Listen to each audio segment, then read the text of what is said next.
Alright shredders, welcome back to the channel. Today we are on a real trail. I'm so excited, and we are going to do drop-offs. Okay, so there's two ways to tackle a drop-off. The first one is by manualing off of it, and the second one is by hopping off of it. Let's have a look at how to manual off of a drop-off. So we've got ourselves a nice drop-off here, and I've just come to the edge just to check out what I've got here, how tall it is, what my landing's like, and well, you know, what my run out is like. Now, sometimes you're just going to come up to a drop blind on a trail, you're not going to have that opportunity, but if you do, and certainly whilst you're learning, I'd strongly recommend just getting off, having a little look, see what you're about to tackle, and then you know what is going to happen. Okay, so as we said, you need to be able to do a front wheel lift for this. It doesn't need to be the biggest front wheel lift in the world. And actually, if you wanted to practice this off of a curb, just practice the front wheel lift off of a curb, so you're kind of practicing a drop off and the front wheel lift together. That can be really helpful. It also helps you to learn your timing, which we'll cover in a moment. Okay then, so to do this drop off, you need to approach in a neutral or ready position. And then as you approach the edge, you need to do your preload and then allow your arms to extend, and that will lift up the front wheel. The speed that you need is going to be a sort of slow running speed. If you go too slowly, then this is likely to happen. But if you go faster, it all becomes a lot easier. So let me show you going a little bit faster, and you'll see the movement becomes a lot more subtle. I don't even need to do the preload. You can see from that the weight shift that you need to make is way more subtle the faster you go. You can completely forget about doing the preload, and you're just kind of moving your bike forward. You're like extending your arms forward to get the bike to come out and land. Ideally you want to land with both your wheels together, but if you land on the back wheel first, it's not the end of the world.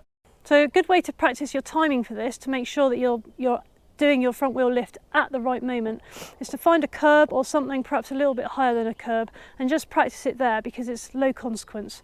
So as your front wheel comes to the edge of the curb, you need to make sure that you've done your weight shift back and the front wheel's coming up. Basically the bike's coming out in front of you, and that enables you to do what you're supposed to be doing. One really common mistake, and you really must avoid this, is when you get to the edge, it's just going like this.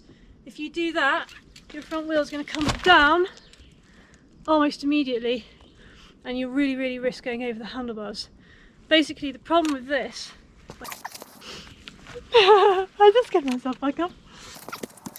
Basically, the problem with just pulling on the bars is that your weight is still over the front of the bike. You haven't moved it back.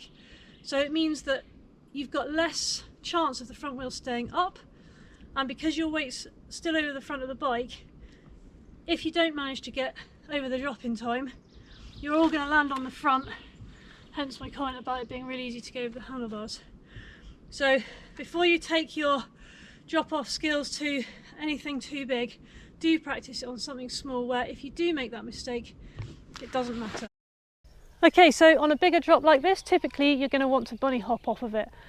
Why? Well, this particular drop has a downslope, and if you just do a manual off of it, you're probably going to land back wheel first and then land and maybe get a bit of a head nod, and it just isn't as smooth. I've actually got a little story, a little experience from 15-20 odd years ago. There was a race down at a place called Coombe Sydenham in the southwest of England. Big road gap, and the boys were like, yeah, come on Em, you can do this, and I did it, but I just manualed off of it and I landed. It was like big plop, and I was like, I had the distance, but it wasn't very smooth, and they said, no, you've got to bunny hop off of it. You've got to pick the front up, and then you can land with both your wheels coming down onto that downslope in unison together, and it's so much smoother. So you'll learn to see when there's a drop with a downslope, or perhaps the drop itself is quite steep coming in, so naturally it's going to have a downslope because your hill's falling away from you, and that's where you're probably going to want to bunny hop. So to do that, it's again quite a subtle movement. You're not doing a full-on bunny hop like in the tutorial that we did a few weeks ago. It's a really subtle movement. You just slightly like just a tiny preload on the front wheel, and then just picking up a little bit.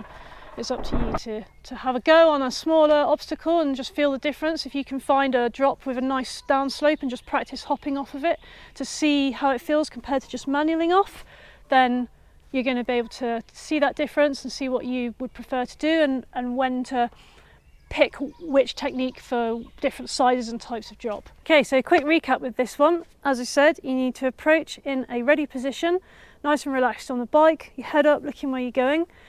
You need to approach with at least a slow running speed, but the faster you go, the easier this is to do. And don't touch your brakes at the very end. That will spell disaster. Make sure that as you approach, you're ready and you're relaxed and you're comfortable with the speed that you're going, so you don't need to panic brake.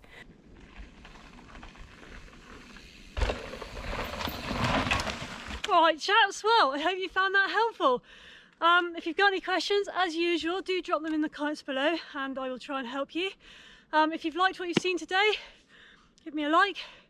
If you'd like to see some more skills tutorials like this, then hit that subscribe button. And otherwise, thanks very much and I'll see you next time.